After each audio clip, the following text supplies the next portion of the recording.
파격적인 변화는 어떻게 일어나는가라는 저는 제목으로 말씀 증거하겠습니다. 신앙의 열매를 위해 열매를 추구해야 됩니다. 열매 맺기 위해서는 낙심을 이겨야 됩니다. 기도해야 낙심을 이기고요. 절대 기도를 중단하지 않는 겁니다. 기도를 해야 고난이 올 때 버티잖아요. 그때 근육이 자라고요. 시간은 멈춘 것 같지만 어느 순간 솟아나게 되고 이기게 된다는 겁니다.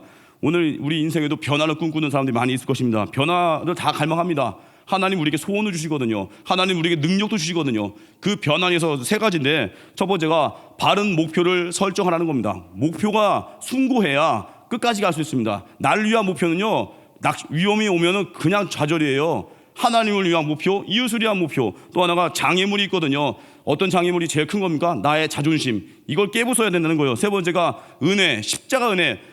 내 생각 이상의 상상도 못한 그 큰 은혜를 경험하면은 그때는 속된 말로 알아서 깁니다.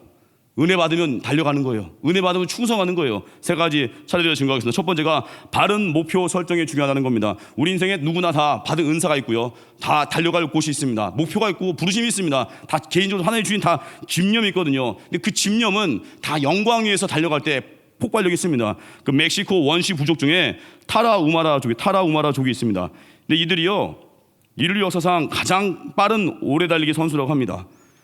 이 타라우마족 이들은요, 스스로를 라라무리라고 부르는, 라라무리가 뭐냐면 빨리 달리는 사람들, 스스로를 라라무리라고 부른대요.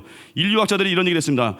이 타라우마족은요, 이 라라무리는요 48시간을 쉬지 않고 달릴 수 있대요. 대단하죠? 이거 진짜 이거 눈으로 좀 보고 싶은데, 근데 이들에겐 독특한 사슴 사냥법이 있대요.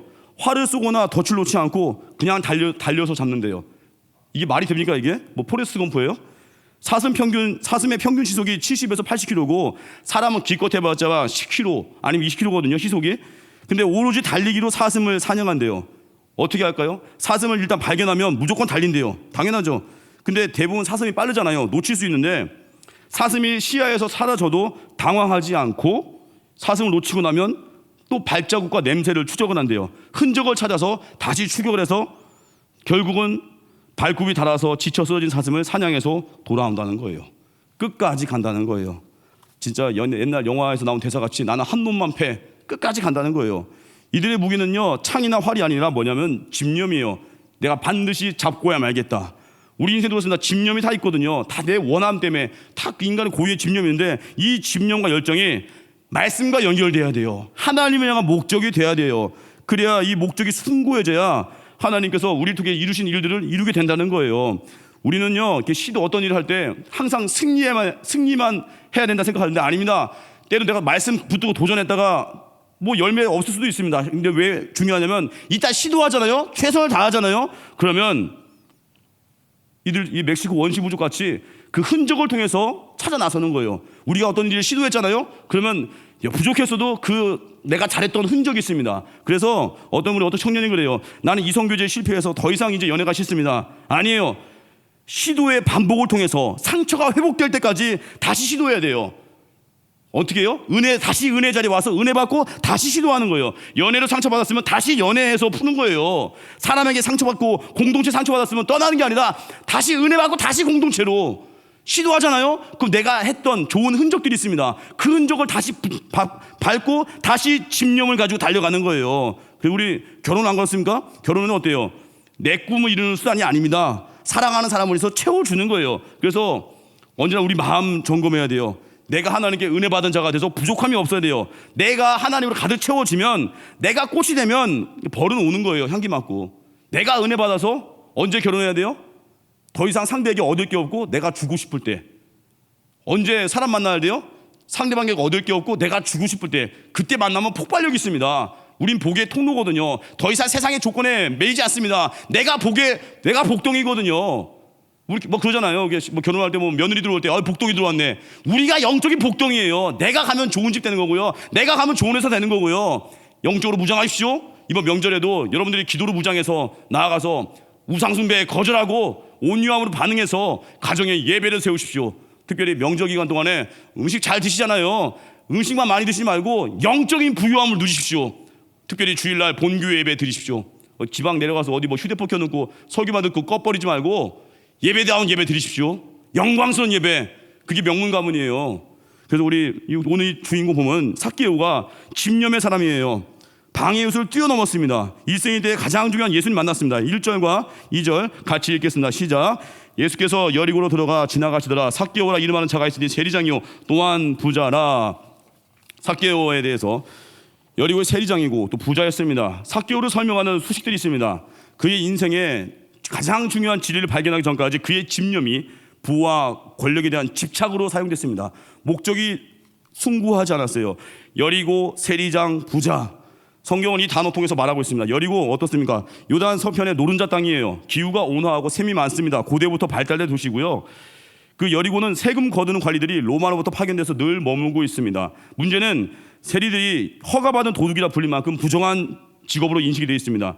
또 식민지 생활한 유대인을 대상으로 로마에 바치 세금을 걷는데 높은 세율을 적용해서 세리가 차액을 착복하는 거예요. 근데 삭개오가 세리장이었어요. 아주 거의 매국노 수준이죠. 성공에 대한 지나친 집착과 부에 대한 갈망, 숭고하지 않은 목표가 결국 뭐예요? 자기 민족을 배반한 삭개오. 자기 자신만을 위해서 살아오다 보니까 이렇게 된 거예요. 목적이 좋지 않았습니다. 근데 삭개오 물론 처음부터 그러진 않았을 겁니다. 삭개오의 본래 이름 뜻이요, 순결한, 그리고 무죄한, 깨끗하고 의로운이라는 뜻이에요. 여러분 유대 사회에서 이름은요 존재를 규명하는 정체성입니다. 인생을 향한 그 기대가 그 이름 뜻에 나오는 거예요. 기대의 부름이에요. 근데 삭개오는 이름 뜻은 순결함인데 그의 삶은 정말 부패했습니다. 우리도 그럴 수 있어요. 뭐 이름에 순한 순자 들어가고 순한 사람 없다면서요. 아름다운 이자 들어가고 되게 과격한 분 많다면서요. 제가 신학교 갔더니 전도사님 중에 이름이 어떤 분이 모세거든요.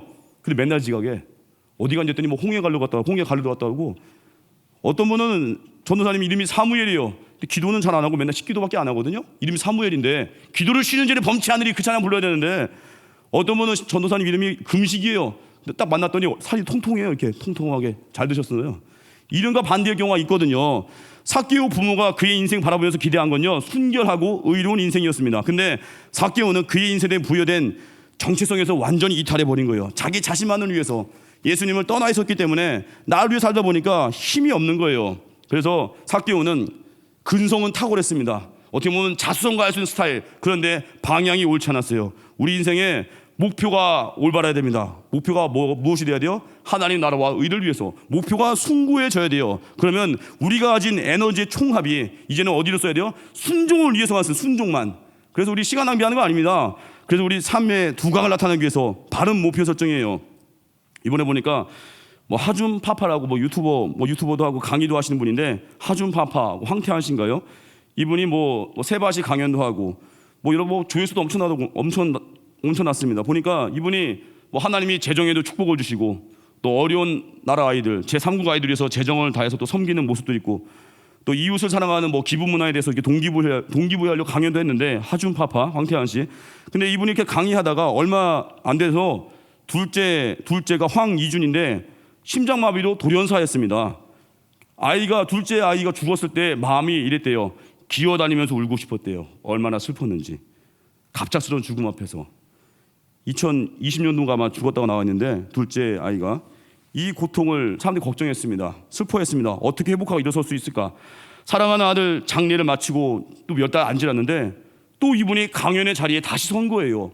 괜찮겠습니까? 했더니 그냥 선 거예요. 다시 강연을 하고 자녀 잃은 지도 얼마 안 됐는데 다시 강연의 자리에 서서 다시 강연한다는 게 쉽겠습니까? 내 마음이 다 치유가 안 됐거든요. 내 마음이 분명 아플 거거든요. 쓰라린 마음이거든요. 근데 이분이 이렇게 했던 이유가 있어요. 본인의 슬픔을 사람들 앞에서 기꺼이 오픈하고 끝까지 강연한 이유가 뭐냐면 오로지 사명 때문이라는 거예요. 자기 아들 이준이가 아버지인 자기를 통해서 인생의 사명을 완수했음을, 짧은 삶이었지만 어린아이였지만 신생아였지만 그래도 너는 너의 사명을 다했다. 네가 천국 갔지만 너로 인해서 가정에 자녀 잃은 사람들의 아픔도 알게 되고 너로 인해서 더 많은 사람들이 마음속에 신금을 울리고 사명을 향해 나아가는 동기부여가 됐다. 이걸 알려주고 싶었던 거예요. 왜 이게 가능했습니까? 이 깊은 슬픔, 자녀 잃은 슬픔 속에서 어떻게 다시 일어섰어요? 그의 목적은 자기 자신을 위한 게 아니었습니다. 그의 목적이 제가 자주 반복하죠. 숭고했다고요. 너무 위대했습니다. 그래서 자기의 가진 고통 때문에 그 감당할 수 없는 슬픔을 딛고 일어선 거예요. 그리고 세상 속에서 말하게 되는 거예요. 외치게 되는 거예요. 사람들에게 듣는 거예요. 소망에 관한 이유가 무엇입니까? 그게 믿는 자의 참 영광입니다. 그 사명이 나를 살린다. 제가 이번에도 가정 예배 때 설교했죠. 월요일 날. 우리도 보면 사명 때문에 어려운 상황들을 이기고, 때로는 사명 때문에 사명 잘 감당하다가 내가 보호받는 때가 있어요. 우리 교회도 이렇게 자녀분들 놓고 기도하는 분 많지 않습니까? 특별히 우리 교회도 어느 집사님 뭐 경제적으로 막 은혜 받고 재정의 축복도 받고 뭐 학원에서도 잘 나가고, 근데 그분에게 가정에 아픈 아이가 있거든요. 근데 이게 학원 강의하다 보면 이렇게 단과 강의일 때 보면 이렇게 경쟁하는 분들이 있거든요. 막 악플을 단대요. 공격하니까 비방하고. 근데 그분이 그래요. 자기 앞에서 섰을 때는 정말 좋아 보이는 다른 강사분이 뒤에 가서 이렇게 호박씨 까고 있더래요. 막 악플 달고 있어. 그분이 알고 보니까 악플러야 돼요. 그분이 인간 믿을 게 못 된다 하는 얘기를 들어봤는데, 근데 중요한 건 상대방 그 경쟁하는 강사분이 언제 악플을 멈췄냐면은 그 집사님에게는 아픈 아이가 있고, 그 아픈 아이를 집사님이 정말 사랑으로 돌보고 기도하고 품는다는 것을 그 경쟁하는 강사분이 알게 되고 더 이상 악플을 달 수 없었던 거예요. 왜냐? 이렇게 사랑하는, 아픈 아이를 사랑하고 돌보는 집사님을 공격하면 자기가 개쓰레기인 것 같다는 거예요. 너무 사명이 오히려 그 집사님을 악플러로부터 보호해 준 거예요. 우리 인생에 맡겨준 자녀가 있거든요. 맡겨준 가정이 있거든요. 맡겨준 사명이 있거든요. 사명을 위해서 내게 맡기신 일 최선을 다하잖아요. 어느 때는 그 사명 때문에 내가 당한 수모를 이길 수 있고요. 어느 때는 그 사명 때문에 내가 공격받는 상황에서 그걸 이길 수 있고요. 그리고 우리 인생의 목적, 그 사명이 날 살리는 거예요. 우리 이사야서, 제가 말씀드렸죠. 이사야서 43장 21절, 우리 인생 목적입니다. 이 백성은 내가 나를 위하여 지었나니 나를 찬송하게 하려 함이니라. 하나님을 위해서 우리 부름 받았습니다. 예배하기 위해서, 찬송하기 위해서, 다른 사람을 살리기 위해서, 그 사랑을 전하기 위해서. 그러면 사명이 워낙 크고 위대하기 때문에 내가 당하는 수모, 내가 당하는 아픔, 그거를 뛰어넘을 수 있다는 거예요. 그래서 삭개오에게도 이런 기회가 왔습니다. 두 번째예요. 장애물을 뛰어넘으라는 거예요. 외롭고 공허한 삭개오에게 결정적인 기회가 왔습니다. 예수님 만나는 그 시간이거든요. 우리도 주님을 향한 열망, 그런 갈증이 있기 바랍니다. 갈망 앞에 그 방해물이 있는데 3절 4절 같이 읽겠습니다. 시작. 그가 예수께서 어떠한 사람인가 하여 보고자 하되 키가 작고 사람이 많아 할 수 없어 앞으로 달려가서 보기 위하여 돌 무화과 나무에 올라가니 이는 예수께서 그리로 지나가시게 되밀어라. 삭개오는 예수님 어떤 분인지 보려고 하는데 저항을 만난 거예요. 많은 사람들에서 못 보고. 우리 인생에 방향을 전환하려고 할 때 오는 장애물들이 있습니다. 우리 인생에 방해가 있거든요. 주님을 붙들고 뛰어넘는 거예요. 삭개오는 예수님을 이렇게 보고자 했습니다. 외로움과 절망을 해결해 줄 수 있는 분, 예수님. 근데 성경은 사람들이 많고 키가 작다는 객관적 사실을 말했어요. 이 얘기 뭐냐면 삭개오 키가 정말 작았다는 건데, 중요한 건 이런 삭개오의 작은 키가 예수님께 가는데 그렇게 방해가 됐겠습니까? 다시 보니까 삭개오는 집념이 대단했어요. 예수님 보고자 했는데, 보고자 했다. 에제테이라는 헬라어인데 이건 미완료 능동태거든요. 미완료는 계속과 반복이에요. 불굴의 집념으로 예수님 만날 방법을 집요하게 찾은 삭개오입니다. 그런데 삭개오가 작은 키 때문에 예수님 만나기 어렵다고요? 아마 저는 삭개오 작은 키가 문제가 되는 게 아니라 삭개오는 또 다른 이유가 있어요. 삭개오는 집념의 사나입니다. 키가 작다고 그게 방해물, 그게 안 돼요. 오히려 키가 작기 때문에 군주들 사이를 싹싹싹 찾아가서 피해가서 예수님 만나는 거 오히려 집념 때문에 만나기 싫었을 건데, 근원적인 이유가 있어요. 삭개오는 자기를 노출하고 싶지 않은 거예요. 사람들의 비난과 질책, 사람들의 경멸의 시선을 견딜 만큼 내 자존심을 내려놓지 않은 거예요. 여러분 보십시오. 삭개오가 보면 여리고는 종려나무의 성읍이라고 불리는 도시입니다. 지금도 여리고에 가면 좌우로 종려나무가 줄지어 서 있거든요. 그런데 삭개오가 종려나무가 많은 그 여리고에서 왜 하필이면 키가 큰 종려나무에 올라가지 않고 그다지 높지 않은, 옛날 성경으로 그 뽕나무 왜 올라갔겠습니까? 단순히 예수님 보는 게 목적이라면은 그다지 높지 않은 뽕나무보단 30m 가까이 하늘 향해 쭉 뻗은 종려나무에 올라가는 게 훨씬 잘 보일 거예요. 근데 삭개오는 종려나무 올라가지 않고 뽕나무 올라간 거예요. 돌무화과 나무. 여러분, 돌무화과 나무는요, 무화과와는 계통이 다르지만 그 비슷한 그 야생 열매를 맺는다고 합니다. 근데 이 열매가요, 그냥 두면은 떫어서 먹기가 힘들대요. 그래서 목자들이요, 그 뽕나무라고 불리는 돌무화과 나무 올라가서 바늘로 일일이 그 열매의 구멍을 뚫는데요. 그리고 구멍난 자리에다가 올리브 기름을 바르면요, 무화과 열매처럼 단 열매가 된대요. 그래서 당시 이 뽕나무에는 돌무화과 배양하는 목자들이 나무에 올라가서 열매를 막 배양하는 작업들을 하고 있대요. 그리고 바늘을 뚫고 올리브 바르는 작업들. 삭개오가 왜 뽕나무에 올라갔습니까? 삭개오는 그런 목자들 사이에, 그런 풍경 속에 나를 감춘 거예요. 나를 드러내고 싶지 않았던 거예요. 돌무화과나무 올라가면 체면 지킬 수 있거든요. 근데 종려나무에 올라가면 눈에 확 띌 수 있거든요. 자기를 감추는 모습들, 우리 인생에도 발견되는 위장술입니다. 예수님에 대한 갈망이 있어요. 근데 진리에 대한 갈급함이 있는데 적절하게 자기 자존심 지켜가면서 신앙생활을 하고 있습니다. 예배드리고 쏜살같이 나가버리고, 예배드리고 쏜살같이 축도 끝나기 전에 나가버리기도 하고, 막 마음이 아프죠. 여러분, 우리 인생에 그럴 수 있어요. 예수님 만났다가는 내가 정말 내 자신의 삶과 결별해야 될 것 같아서, 예수님 만났다가 내가 진짜 예수님 잘 만나면 막 헌신해야 될 것 같아서 두려워하는 분도 있어요. 준비 안 되면 크게 안 불러요. 하나님께서 걱정하지 마십시오. 내게 있는 자리에 충성하면 되거든요. 우리 인생에 적당히 세상의 가치관에 부합돼서 합리적으로 살아가는 사람도 있습니다. 말씀 순종의 수준을 낮출 때가 있어요. 제가 지난 철회 때 설교했죠. 영적인 수준을 높여야 된다고. 나의 영적 베이스 캠프를 확 올려야 된다고. 전 기억나요. 유종옥 사모님 어머니가 유종옥 자기 딸 이제 시집 보낼 때 그런 조언했습니다. 생명을 내놓아야 하나님 말씀을 지킬 수 있거든. 기꺼이 생명을 내놓아라. 그 유종옥 사모님 또 시집 갔을 때 그 시댁이 예수 안 믿는 가정이었대요. 남편은 그 유종옥 사모님 남편이 믿지만, 그래서 어머니가 조언한 거예요. 생명을 내놓아야 하나님 말씀을 지킬 수 있거든. 기꺼이 생명을 내놓아라. 집안 핑계로 어쩔 수 없다고 제사 지내지 마라.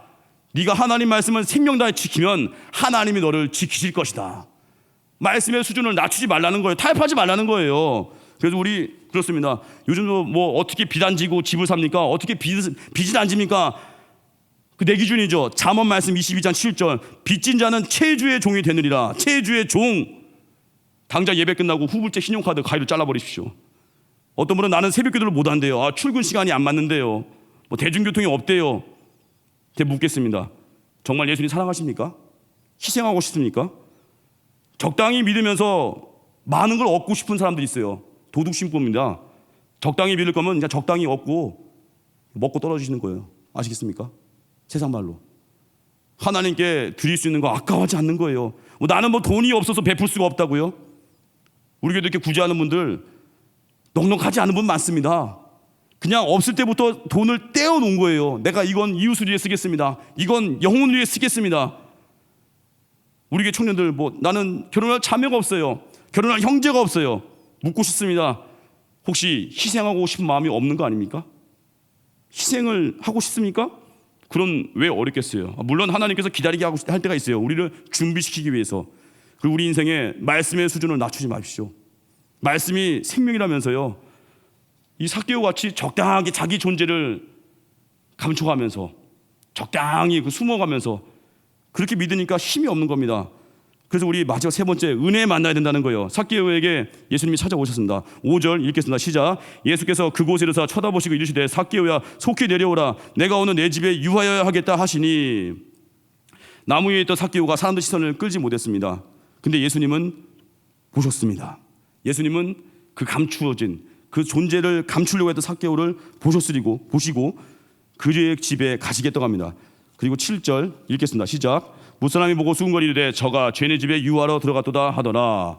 사람들은 지금 보세요. 죄인의 집에 유하러 갔대요. 지금 사람들 모두 삭개오 이름을 알거든요. 근데 삭개오 이름을 부르지 않았습니다. 다만 죄인이라고 불렀습니다. 이게 세상의 시선입니다. 세상은요 자기들만의 평가 방식으로 이름 붙입니다. 외모와 학벌로 정의 내리고요.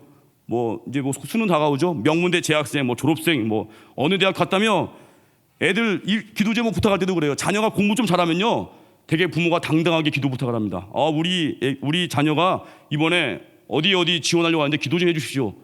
잘 부탁해요. 물론 기도해야죠. 근데 자녀가 성적이 안 좋으면 말도 안 해요. 잘. 어떤 분은 자녀가 재수하는데 왜 수능 기도회 때 명단 올라왔냐고 막 항의하는 분도 왔어요. 재수가 창피한 겁니까? 재수가 재수 없는 거예요? 하나님이 어떻게 쓰실지 모르는 건데 세상의 규정을 가지고 자녀를 창피하다고 그러고, 세상에서 막 우리를 어떤 사람은 노총각이라고 하고 노처녀라고 하고, 결혼 안 하면 그 사람 인생이 아무것도 아닌 거예요? 하나님 다 부른 때가 있는 건데 세상이 정한 규정들을 예수님의 능력으로 이기는 거예요. 예수님은 세상의 해석으로 바라보지 않습니다. 그대로 다가오셔서 부르십니다. 삭개오야, 삭개오야. 순결한 자, 의로운 자, 깨끗한 자. 처음 그에게 부여된 사명 그대로 불러주십니다. 그게 예수님의 마음이에요. 그리고 우리는 연약함이 있습니다. 이거 들킬까봐 막 괴로워하고 이 죄 때문에 감당 못할 때 있습니다. 예전에 보니까 수묵화가로 활동하신 분 문순 집사님이요. 이분이 그 예수님의 그 성화, 그 전시된 작품을 전시한 작품이 있거든요. 근데 그 제목 중에 이게 있어요. 예수 그리고 우리들의 죄. 그 작품이 있는데 그 작품 보면은 예수님이 눈을 이렇게 가리고 있습니다. 왜 가리겠습니까? 예수님이 눈을 이렇게 가리고 있어요. 우리의 인생을 대변하는 거예요. 때론 우리가 예수님이 낯을 피해 도망가고 싶을 때가 있습니다. 내 죄가 너무 부끄러워서 고개도 못 들 때가 있어요. 근데 예수님은 이런 우리의 모든 연약함과 죄에 대해서 그 눈을 가리시는 거예요. 다 알고 계시지만 어느 때는 보지 않기로 결정하십니다. 모든 걸 알면서도 눈 감아주는 사랑이에요. 부모가 자녀들이 실수할 때 어느 때는 모른 척 하잖아요. 왜요? 그 아이 너무 낙담할까 봐 입으로 모른 척 할 때 있거든요. 이게 주님의 주권적인 사랑이자 은혜입니다. 우리 죄를 용서하시고 우리 죄를 기억하지 않으시고 우리 회개하는 우리를 안아주십니다. 그게 주님의 은혜예요. 그래서 주님의 그 사랑이 우리를 강권하는 겁니다. 강권하면 8절 보니까 어때요? 삭개오가 서서 주께 여쭈되 주여 보시옵소서 내 소유의 절반을 가난한 자들에게 주겠사오며 만일 누구의 것을 속여 빼앗은 일이 있으면 내 갑절이나 갚겠나이다. 삭개오가 변한 거예요. 주님의 사랑 안에서 자기가 변한 거예요. 용납받으니까 달라진 거예요. 우리 인생에 변화받잖아요. 변화받고 나서 우리가 해야 될 결정적인 일이 뭐겠습니까? 사명을 위해 살아가는 거, 복음을 위해 살아가는 거. 제가 지난번 초등부 때도 말씀드렸는데 마가복음 5장 보면은 거라사 지방에 귀신 들린 사람을 예수님이 고치셨습니다. 그런데 마가복음 5장 18절 보니까 예수께서 배에 오르실 때 귀신 들렸던 사람이 함께 있기를 간구하였으나 나 제자 삼아달라는 거거든요. 19절 보니까 예수님이 허락하지 아니하셨다고 합니다. 허락하지 아니하시고 그에게 이르되 집으로 돌아가 주께서 내게 어떻게 큰일을 행하사 너를 불쌍히 여기신 것을 내 가족에게 알리라 하시니 날 제자 삼아 주십시오 따라가려 했더니 예수님이 떨어져. 그리고 너 가서 네가 받은 은혜를 증거해. 집으로 돌아가.